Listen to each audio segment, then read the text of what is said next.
Hey there. I wanted to quickly introduce this very special episode by saying that Veritas Group was so honored to be the presenting sponsor of the AADO conference this year. AADO is a network of more than 3,500 fundraising professionals of color, and their annual conference is the premier event for fundraising, development, and operations professionals of color and their allies. While we were at the conference, my team and I sat down with several AADO leaders and conference presenters to talk about the projects they're working on and the path toward racial justice in the nonprofit sector. This was such an inspiring conversation. I really hope you'll find it both uplifting and informative. Thanks for tuning in. Welcome to the Nothing But Major Gifts podcast from Veritas Group, featuring Richard Perry and Jeff Schreifels. Twice a month, we bring you the latest and best thinking about major gift fundraising, so you can develop authentic relationships with your major donors. Here are your hosts, Richard and Jeff. Welcome to the podcast. Today, we have a really special episode for you because we're actually recording live at the AADO conference in Atlanta, Georgia. Over the last few years, we've had the opportunity to meet and connect with some incredible people who are working to change the fundraising world. And we wanted to use this time to bring some of these amazing people together to talk about the state of fundraising and the work that they're doing each day. Thank you for joining us today, and I'm going to turn it over and you can introduce yourselves, starting with Birgit. Great. Well, thank you for inviting me to be a part of this, Jeff. And I hope that it's okay for me to say how thrilled we are to be at this conference and to have Veritas as a lead sponsor. So you didn't ask me to say that. No. I'm saying it because it's true. And we don't do this conference without our sponsors. So thank you. I am the founder and CEO of the African American Development Officers Network. I founded the network at Georgia Tech when I was the first frontline fundraiser of color in 1999. So it's been a journey to get to this point. I am also retired from Georgia Tech, 27 years now. So that lets you know how long AADO has been in existence. And I have the distinction of being the first African-American woman to chair the global board of the Association of Fundraising Professionals. Thanks. Anika. Hey, Jeff. It's Hey. good to be here with you and the Veritas team. I am, as you know, a Black woman, an Afro-Métis woman and mama, a descendant of the Underground Railroad, and I consider myself to be a relationship builder, stone catcher, freedom fighter, storyteller, and coach. Glad to be here. Glad you're here. Love it. Chris. I'm Christopher Beck. I'm a volunteer with AADO and Men of Color in Development. I'm glad to be here. I've been in the profession for about 20 years, and I just enjoy doing this work.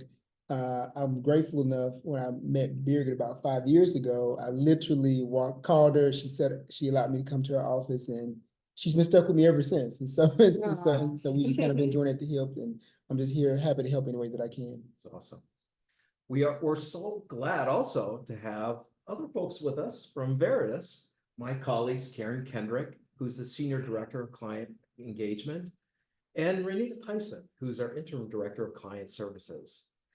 So I wanted to start today by giving you all each a chance and an opportunity to share more deeply about the work you're currently doing and what the projects you're focused on today. Well, Why don't you yeah. start? So we don't have enough time. It I know. seems You're like like that. 24 different committees. It's ridiculousness, squared. But I love everything that I do. But most importantly, the work of AADO. As you mentioned, we are right now at the conference. We just concluded 3 amazing days. It's And fantastic.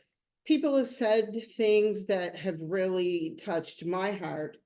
But, before I came, in here to participate in the podcast, a woman seriously stopped me, and she put her arms around me and she cried and said, "This is the first time I have really felt like I matter and so that, for me, like that kind of overrides anything else that I'm doing, and I'm doing meaningful work with the Association of Fundraising Professionals.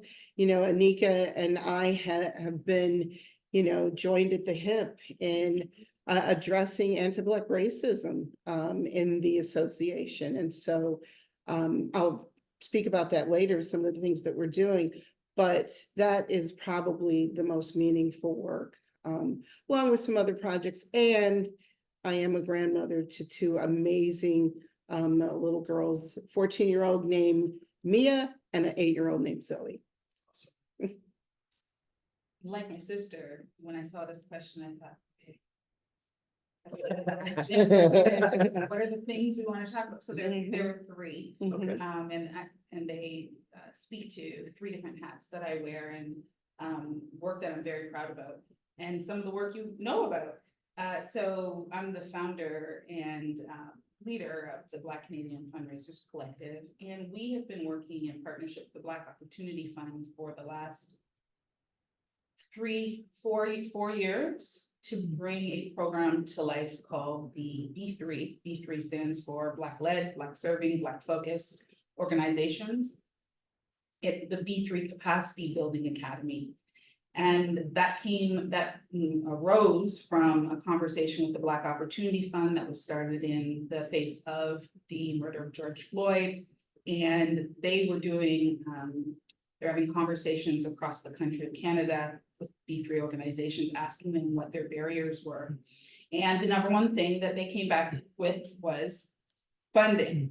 And so when we were in conversation with them, we said, we hear that a lot. But in reality, we know that there is usually some capacity challenges along with that actually prevent these organizations from becoming sustainable.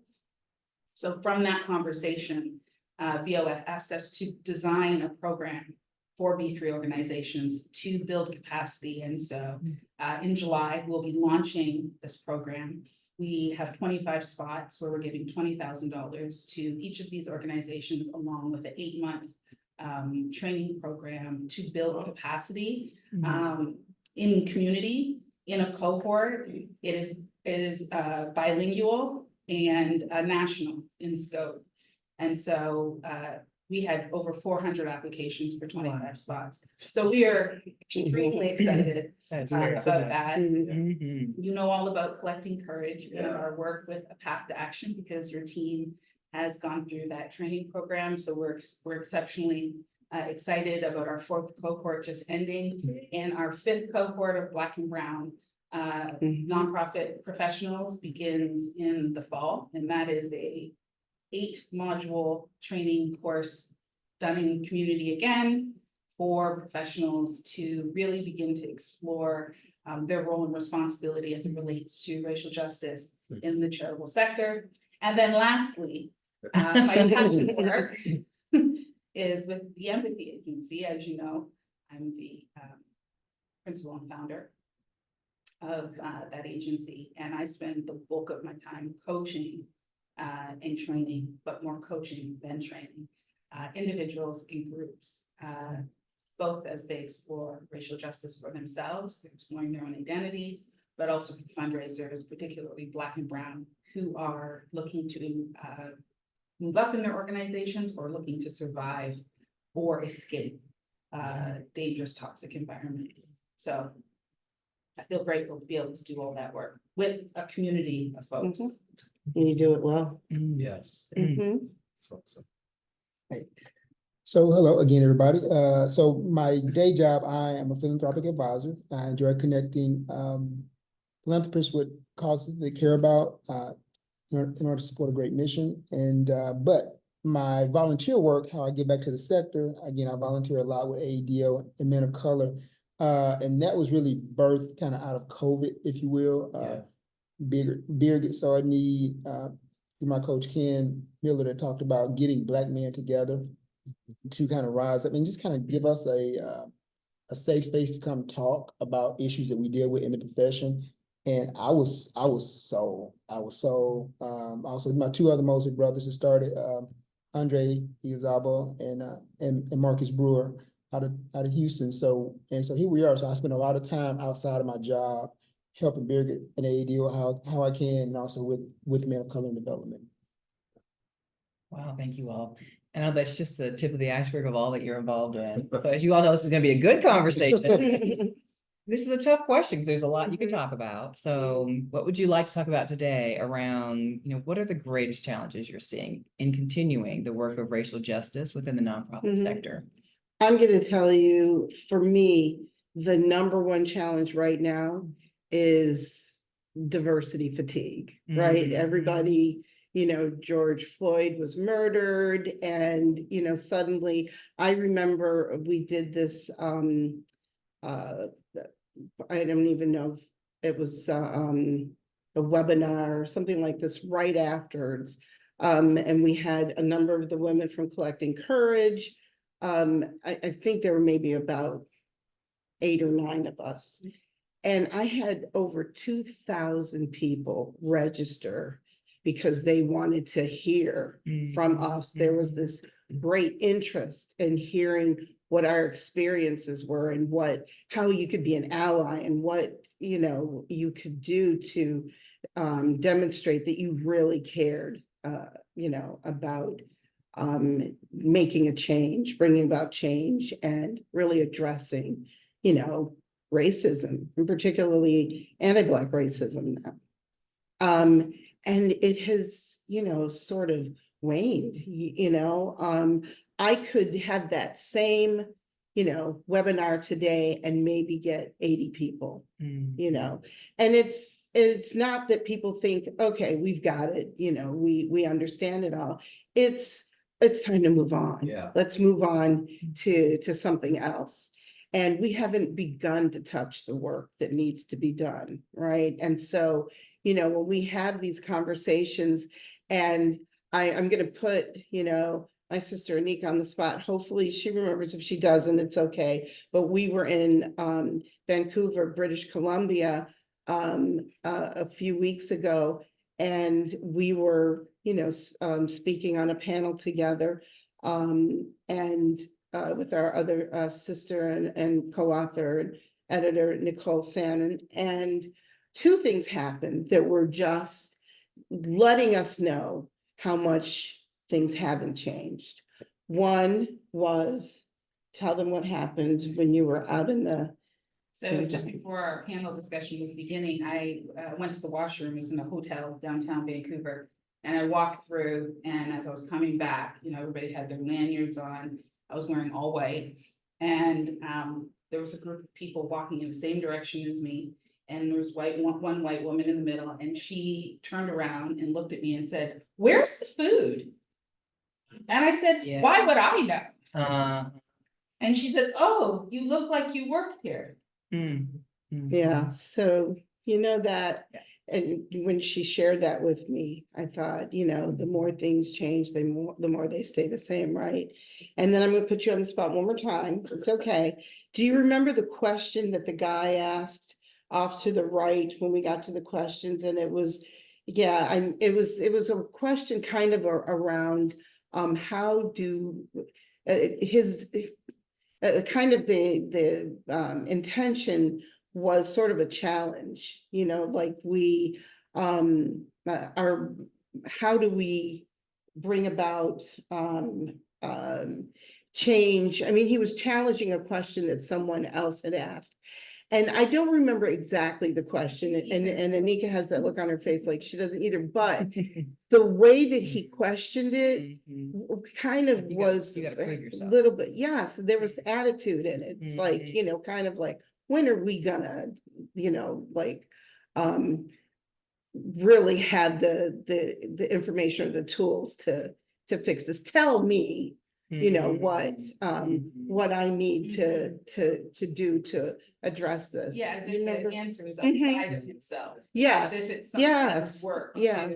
And that was, I just remember in that moment, it was like, it wasn't just what he said, it was like a challenge, and the people in the room, and I'm not taking away from what we're gonna say, but the people in the room were very emotional, as Anika had shared some of her experience, and, we were at the point of questions, and his just kind of had a little bit of attitude, Yeah. and you That was know. not from an open heart. No, At it least. wasn't. So it was more the attitude that was behind the question, you know, sort of a tell me, you know, what is it that you know, I should be doing, we should be doing, and not really the humility behind, I still need to know what I need, what work I need to do, Mhm. you know, on Right. myself. Right.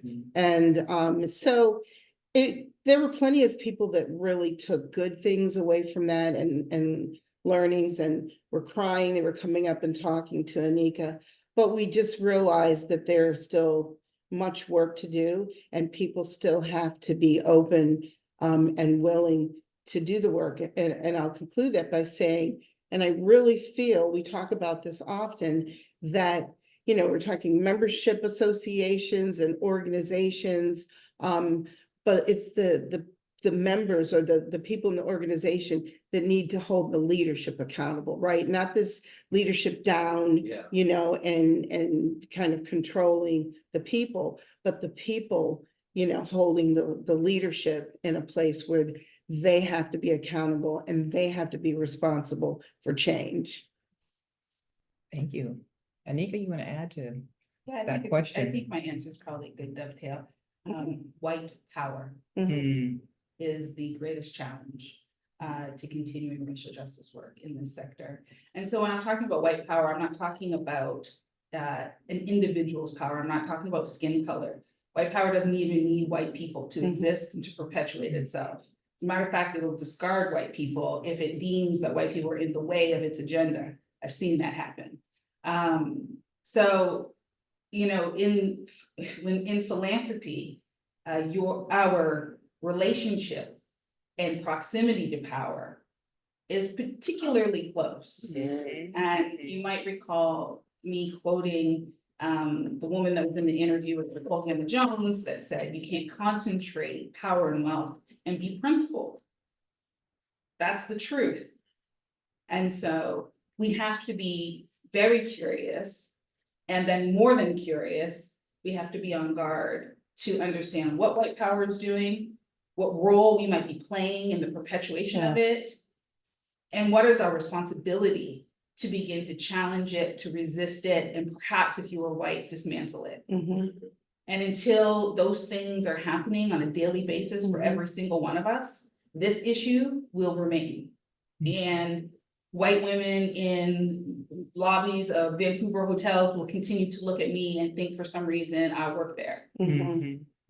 And so that, I think, is our greatest challenge. And it's all of our challenges, not just Black people's challenge. Right. And so we have to actually get serious about what is our role and responsibility to end that. When you say this issue will continue, so going beyond, which has never happened to me as a white woman, to be asked where the restroom is or where the food is, but beyond that, like this issue, talk about that just a little bit more, so folks are getting their heads around it. Well, the issue of anti-Blackness, the issue of exclusion, of a lack of belonging, othering, you know, what Birgit has described about the impact of AADO's conference is that it is, you know, and I've read online, people saying the most friendly conference I've been at. You know, I remember before we got here, you said this is like, you know, homecoming, you know, it's like family reunion. Yes. And Yeah. she's not exaggerating, Mhm. right? That is not a coincidence.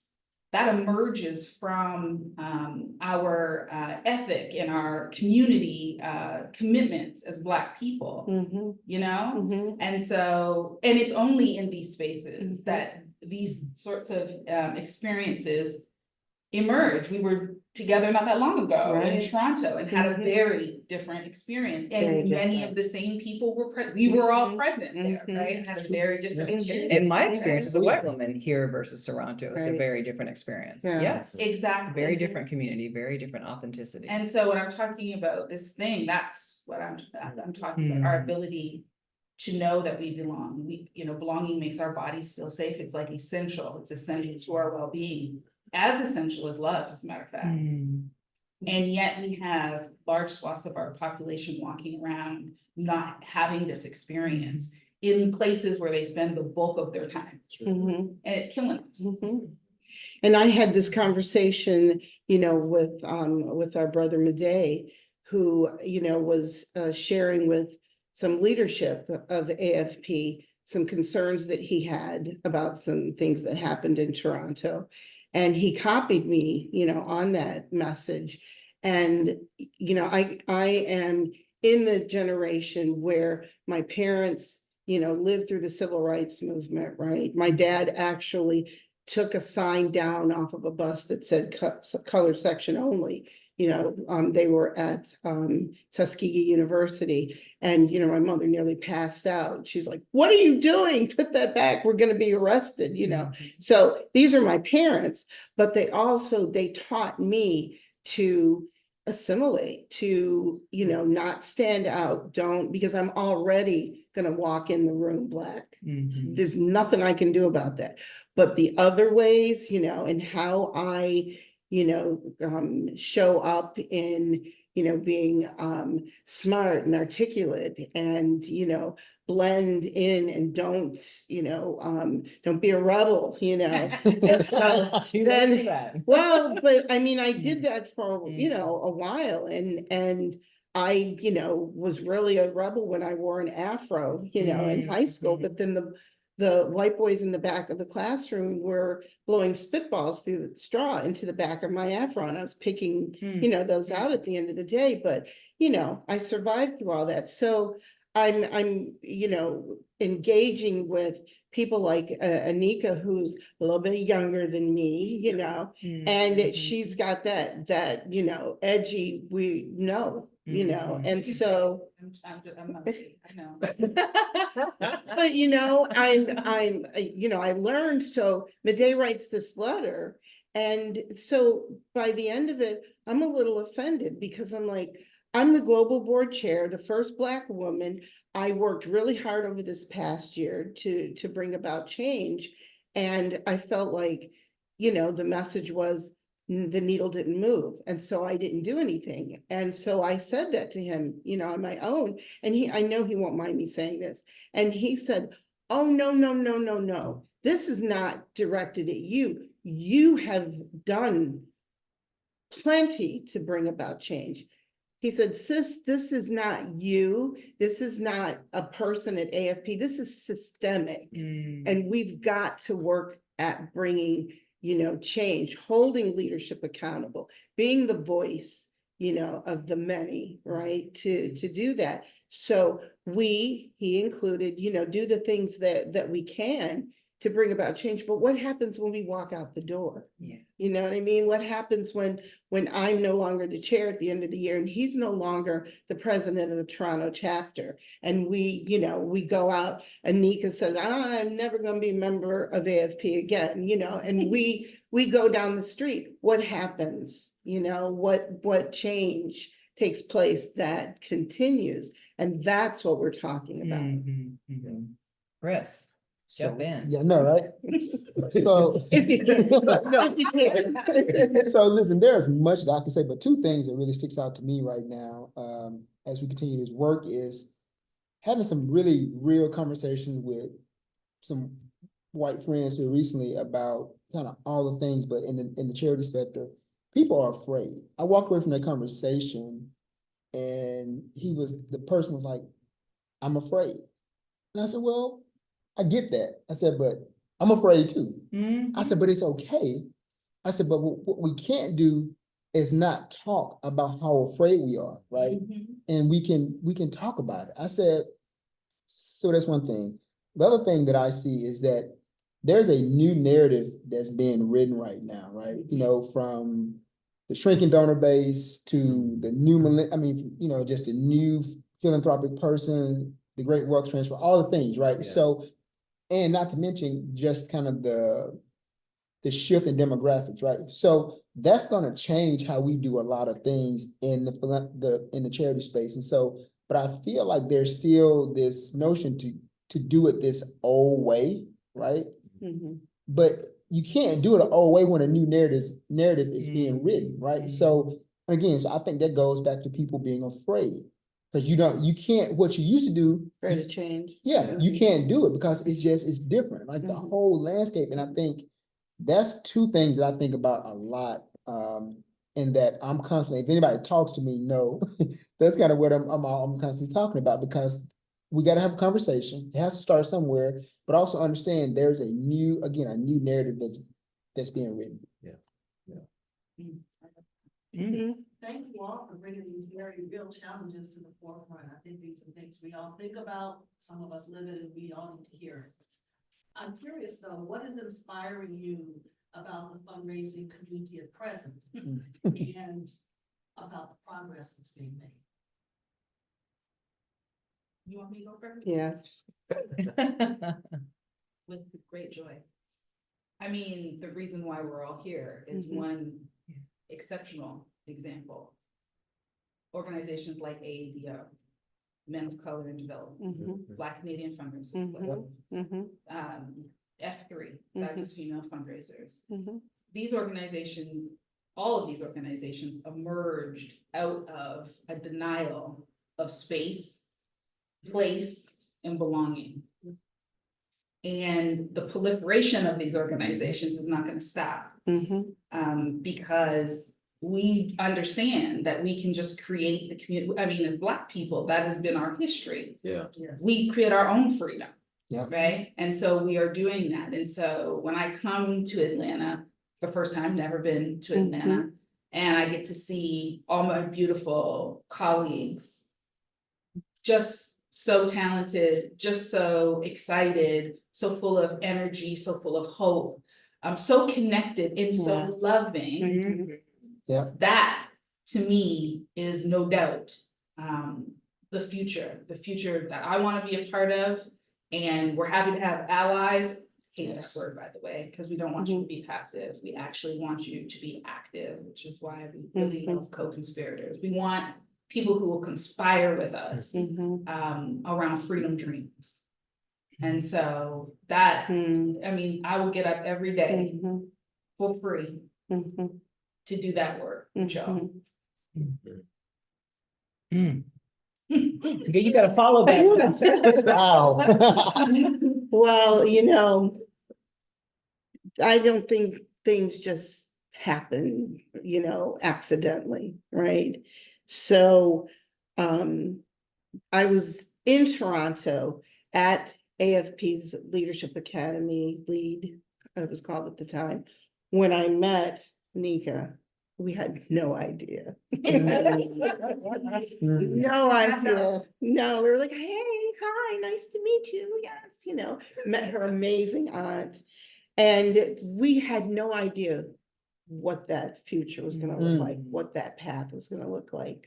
And, you know, and what changed, you know, what happened. So, you know, even there, though, you know, we could tell you some really big challenges and some not so great things. I want to celebrate one of the great things that I feel gives, you know, a glimpse at the future. And so to have AFP have a keynote speaker like Nicole Hannah-Jones, right? You know, and there's lots of great celebrities and everybody likes the celebrity, you know, that's doing something, you know, talented and creative. But to have her and know that that was going to be an intense conversation is not going to be a comedy routine. I loved interviewing Misty Copeland the year before. That was great. But I was not going to be interviewing Nicole Hannah-Jones because this was not funny, you know, and that's my comfort place, right? Thinking about who is going to be the best person to interview her on a level that she deserved to be interviewed. And then thinking, Anika, right? Yeah. Like, come on now, you know, and that journey and the journey from the point of Nicole to Anika interviewing her. And then let me tell you, the first person we had invited that we could afford to be the keynote speaker for this conference was not Nicole Hannah-Jones. It was someone else. And then she ended up having to cancel on us because of some, personal things that were going to be taking place this summer. And the agency that we work through recommended Nicole Hannah-Jones. Really? And I said, oh, I'm sorry, we can't afford her. We already looked, and they said, well, she would be willing to do it at the same rate that you were gonna, pay this other person. So then I said, but she's already the keynote speaker in Toronto. And then there was like this, what if we had this like a part 1 and 2 conversation? AFP literally bought into that because they sponsored, this, and it just, grew. But this conversation really gives me hope for the future because, we can come together around this deep conversation that's real and exposing and no holding back, and have this incredible woman, Anika. And let me tell you, she's not going to tell you this, but when we were leaving, Nicole Hannah-Jones said this is one of the best interviews. And, having the both parts, because by the time she came here, they were fast friends. Like she knew what she was getting. She was happy and excited, but she said, she prepared, and all her little tabs on the book, that she read and she was ready. So what I'm saying all that to say, not to, pat us all in the back, but this, when I see the hope for the future, that we're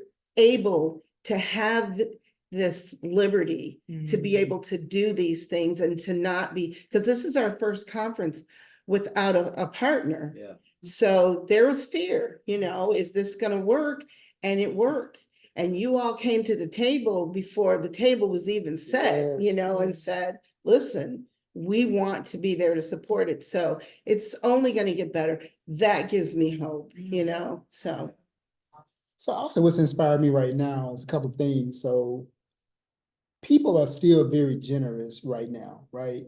But they want to be brought along in partnership. And as long as you can present and share with them how their investment opportunity is working, people are very generous. I want to say that. And then the other thing which relates to this diversity work within this is that, thinking about going back to Toronto and looking at the intentionality that AFP placed on that conference.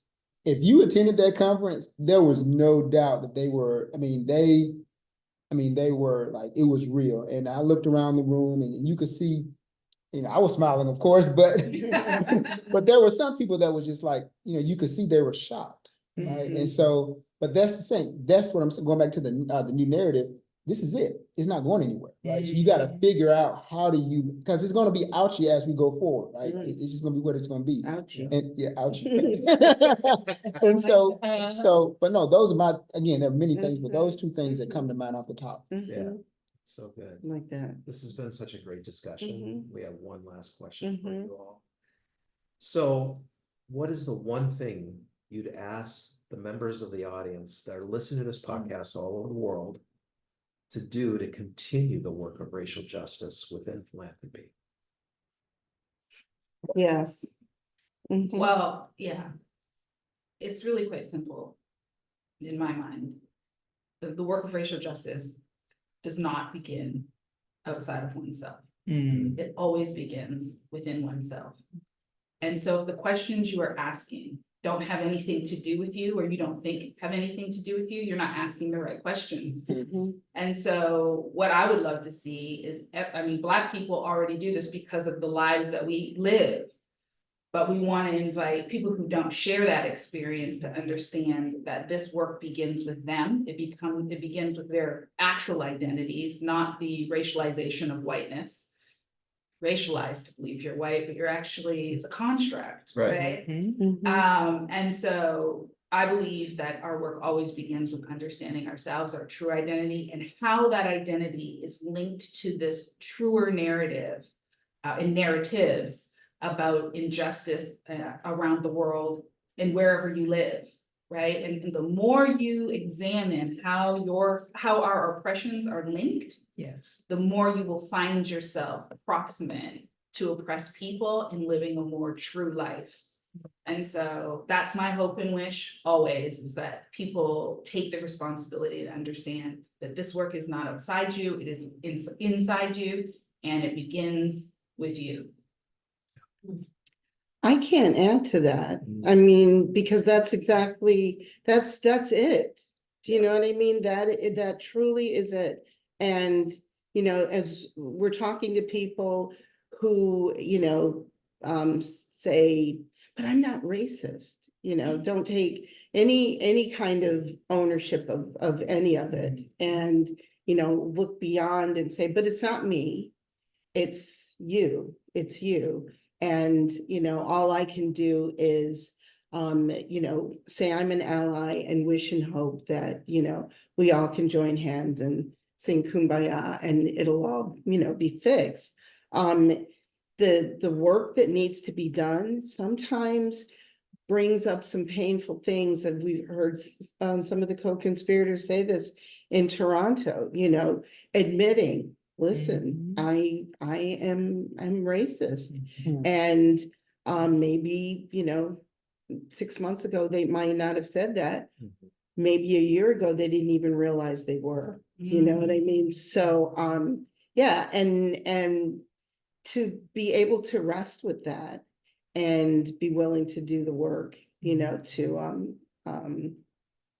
bring about the change that will impact all of us ultimately, but to, you know, demonstrate a care and concern for those who, you know, you've not walked in their shoes. You don't know that journey. You've not experienced, so you can't say, I understand. I get it, you know, what you're going, what you're going through, what you've experienced. No, you don't. So I want to say thank you to all the, well, I know you like the word allies, Anika, but I just want to say thank you to all the allies versus you guys and just, you guys have come in and done some great stuff. So thank you. For the ones that are thinking about it, here's the deal. Decide. Just decide. Look, it's gonna feel a certain way, but you gotta decide, right? And then once you decide, even if you said, I don't want to be a part of it, that's fine, but don't fake it. Jump in all the way in, figure, and then once you say that I'm in, figure out how do you want to support. Some people don't like to pick it or whatever, but just figure it out. There's a way that you can help, and just do it little by little, but just decide. That's good. That's good. Well, thank you all so much for the conversation today and Thank for you. all the tremendous work that you are all doing. And if you want to learn more about the work of our guests are doing, be sure to check the show notes for links to their websites and LinkedIn profiles so you can connect further with them. And if you'd like to begin to learn more about this topic, I encourage you to purchase and read Collecting Courage. Yes. It is tremendous and it's life-changing. Mhm. This collection of stories is a powerful view into the reality of racial justice within the nonprofit sector and a significant impact on my own journey. So thank you all again for joining us today, and take care. Thanks, Jack. Thanks, guys. Thank you all Thank so you. much. Thank you for joining us for the Nothing But Major Gifts podcast from Veritas Group. Richard and Jeff also write an ongoing blog that you can subscribe to for free at veritasgroup.com. Please join us again next time.